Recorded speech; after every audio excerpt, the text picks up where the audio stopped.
Gambaran pertama, Nabi SAW tidak ditemukan di dalam riwayat berhubungan badan atau seksual di siang hari, selalu di malam hari. Ya.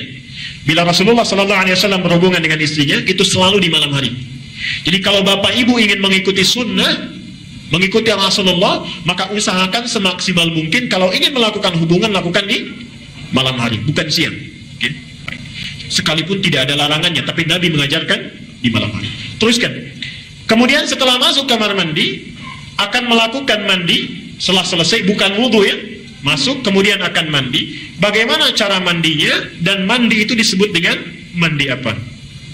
Dalam istilah fikih, mandi setelah berhubungan suami istri itu disebut dengan mandi janabah atau mandi junub. Saya tulis bahasa Arab ya, mandi janabah atau junub. Bukan janub tapi junub. Kalau janub itu artinya selatan, shimal utara. Kalau junub itu mandi yang dilakukan setelah berhubungan. Perhatikan, janabah atau junub itu terambil dari kata al-janbu, janabah.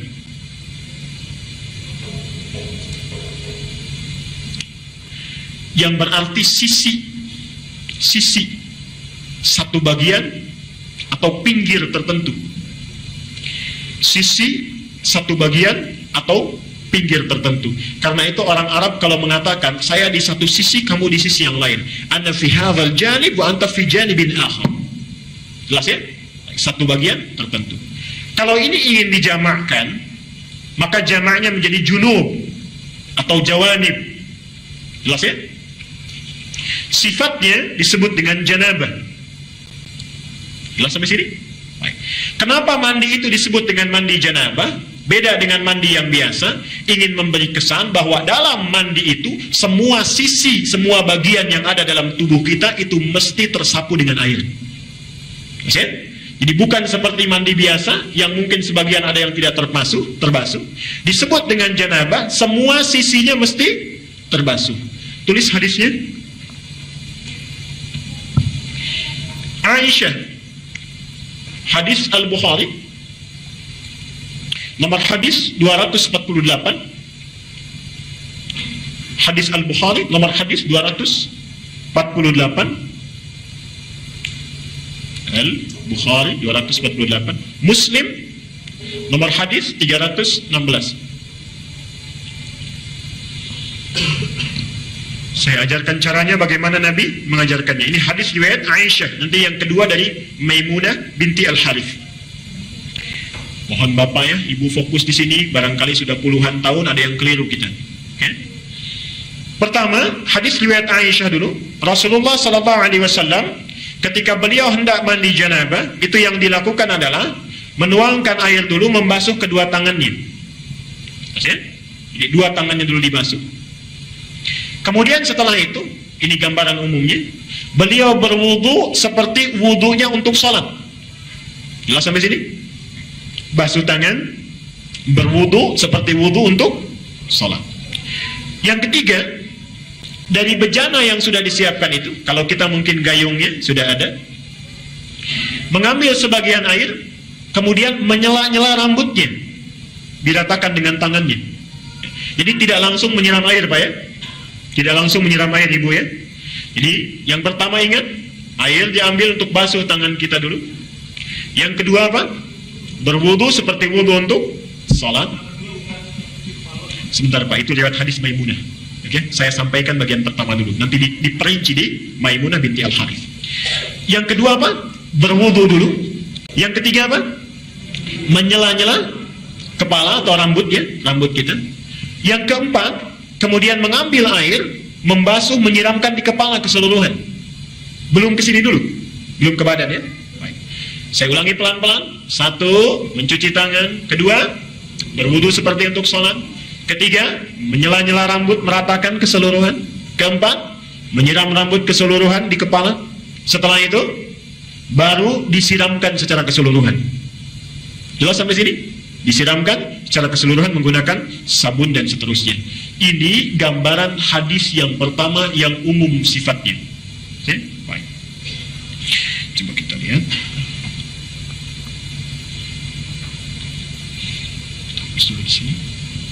Sekarang kita lihat bagian yang kedua. Ini riwayat siapa tadi? Aisyah radhiyallahu anha. Sekarang Nabi SAW ketika tinggal di rumah Maimunah, kemudian setelah itu berhubungan dengan Maimunah binti Al-Harith, salah satu istri beliau. Kemudian Nabi SAW melakukan mandi janabat saat itu. Hadisnya diriwayatkan oleh Maimunah dari Abdullah bin Abbas. Abdullah bin Abbas di Al-Bukhari nomor hadis 265. Perhatikan. Sebentar, saya menyimpang dulu pelan-pelan. Ibu masih ingat Bapak kisah Ibnu Abbas itu? Anaknya usia berapa tahun? Baik. Silahkan cek pertemuan kita yang lalu, hadis Abu Daud nomor hadis 1365 itu ya. Ibnu Abbas dalam usia 4-5 tahun itu memaksa ingin tinggal di rumah bibinya Maimunah. Jadi Maimunah ini bibinya Ibnu Abbas. Tinggal di sana, ingin melihat bagaimana sifat bangunnya Nabi dari tidurnya sampai tahajud. Saya pernah terangkan ini ya. Ibnu Abbas memperhatikan itu, berdiri di depan kamar Nabi, diperhatikan bagaimana kira-kira Nabi bangun tidurnya. Sampai kemudian tahajud, diajak beliau untuk menunaikan tahajud. Ternyata tidak berhenti sampai di situ. Kelak kemudian hari, Ibnu Abbas ini karena sungkan bertanya kepada Aisyah kan, kalau Maimunah itu bibinya, bertanya kepada Maimunah bagaimana caranya Nabi SAW bermandi janabah. Disinilah muncul bagian yang kedua yang lebih terperinci. Satu, kata Maimunah, Nabi SAW bila hendak beliau bermandi janabat, perhatikan, satu, mengambil air dengan tangannya, lalu kemudian mencuci kemaluannya dengan tangan kirinya. Nah, kalau Bapak tadi sampaikan, kalau ingin cari referensinya, itu bukan riwayat yang Aisyah, tapi riwayat Maimunah binti Al-Harith. Ini bagian yang pertama. Yang kedua, hampir mirip dengan yang tadi, menyela-nyela bagian rambutnya. Bagi perempuan, ada dua cara. Boleh diikat, dikepang, karena Maimunah itu juga pernah diikat, dikepang. Langsung bertanya pada Rasulullah, ya Rasulullah, apakah saat mandi perlu aku uraikan rambutku? Kata Rasulullah, tidak perlu, cukup kamu guyur semuanya itu, dan bila telah merata sah mandimu. Jelas ya? Baik. Kemudian setelah diratakan, lebih baik kemudian bisa diuraikan. Setelah itu selesai, kemudian diguyur, selesai sampai sini, baru kemudian berwudu seperti wudu layaknya sholat. Tapi kaki belum dibasuh. Kaki belum dibasuh. Saya ulangi, ambil air, basuh kemaluan dengan tangan apa? Kiri. Setelah itu menyela-nyela kepala. Setelah itu ambil air, kan? Basuh, baik siram, berwudu seperti layaknya wudu, akan sholat, tapi kaki kita belum dibasuh. Jadi cuma sampai telinga ya.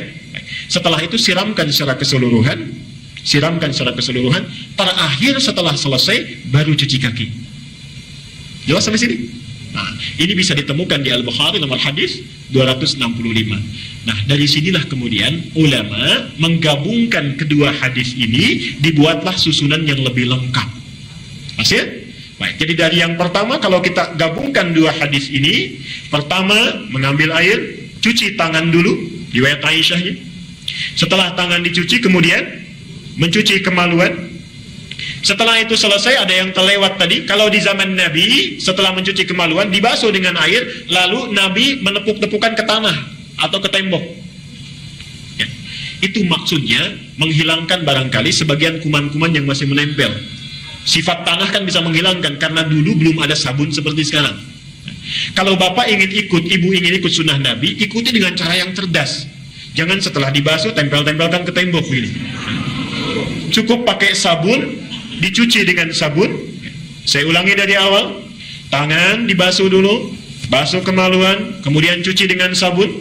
Setelah itu sela-sela kan, baik ya, sela-sela, basuh kepala keseluruhan, berwudu seperti layaknya untuk sholat sampai kakinya. Satukan sampai kakinya. Baru setelah itu dibasuh secara keseluruhan, mandi dengan rapi. Kalau sudah dilakukan, tidak perlu wudu lagi. Tidak perlu wudu lagi. Ada sahabat bertanya, ya Rasulullah, apakah saya perlu setelah mandi janabat itu berwudu kembali? Kata Nabi, harus seperti mandi apa lagi untuk membersihkan? Bahasanya metafor, harus seperti mandi apa lagi? Artinya setelah mandi tidak perlu wudhu lagi. Jelas sampai sini?